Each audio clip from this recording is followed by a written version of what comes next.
មកប្រទេសកូរ៉េដើម្បីផ្ដិតយកវីដេអូនៅរោងចក្រផលិតប៊ីចេងដើម្បីចែកជូនពុកម៉ែបងប្អូនយើងទាំងអស់តែមកដល់កូរ៉េកន្លែងនៅខ្ញុំមកញ៉ាំមុនគេបាទយប់នេះអត់មកអត់បានទេអត់មកខឹងម៉ាក់អីតាទៅទាំងអស់គ្នាទៅមើលទាំងអស់គ្នាថាអីគេអ្នកឈររងចាំហាងដើម្បីញ៉ាំ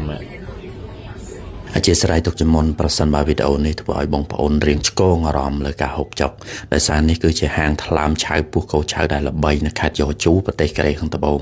ហើយជាប្រភេទគោចិញ្ចឹមស្តង់ដាររបស់ប្រទេសកូរ៉េនឹងមានការទុកដាក់សម្រាប់មេរោគនិងអនាម័យត្រឹមត្រូវហើយហាងនេះយើងអាចហូបនៅទីនេះបានតែมันអាចខ្ចប់ឆៅទៅហូបនៅផ្ទះបានទេដោយសារហាងគាត់ណែនាំហើយសាច់ដែលលើកចេញមកញ៉ាំគាត់ប្រាប់ថាចន្លោះត្រឹមតែ2ម៉ោងអីញ៉ាំឲ្យអស់ទៅអ្វីដែលខ្ញុំនិយាយនេះគឺតាមម្ចាស់ហាងគាត់ណែនាំហើយបងប្អូនហូបអាហារហើយកុំភ្លេចសម្អាតថ្មិញឲ្យបានស្អាតមុនពេលចូលគេងជាមួយថ្នាំដុសធ្មេញយិនសិនម៉ៃអ៊ីជាផលិតផលកូរ៉េពិតប្រាកដ 100% មានលក់នៅក្នុងប្រទេសកូរ៉េក៏ដូចជាក្នុងប្រទេសកម្ពុជាមានការធានារ៉ាប់រងពីក្រុមហ៊ុន Samsung និងមានការទទួលស្គាល់ដោយក្រសួងខ្មែរនិងកូរ៉េរួចរាល់មួយទីបត្រឹមតែ 20,000 រៀលតែប៉ុណ្ណោះហើយបងប្អូនដែលចង់ជៀវថ្នាំដុសធ្មេញយិនសិនម៉ៃអ៊ីទៅប្រើប្រាស់អាចរកបានតាមតូបតាមផ្សារដែលនៅជិតផ្ទះបងប្អូនឬចង់យកទៅលក់បន្តអាចទំនាក់ទំនងតាម page ធំៗនៅខាងលើនេះក៏ដូចជា Telegram នៅលើវីដេអូនេះផងដែរអរគុណបងប្អូនដែលបានទស្សនាវីដេអូនេះ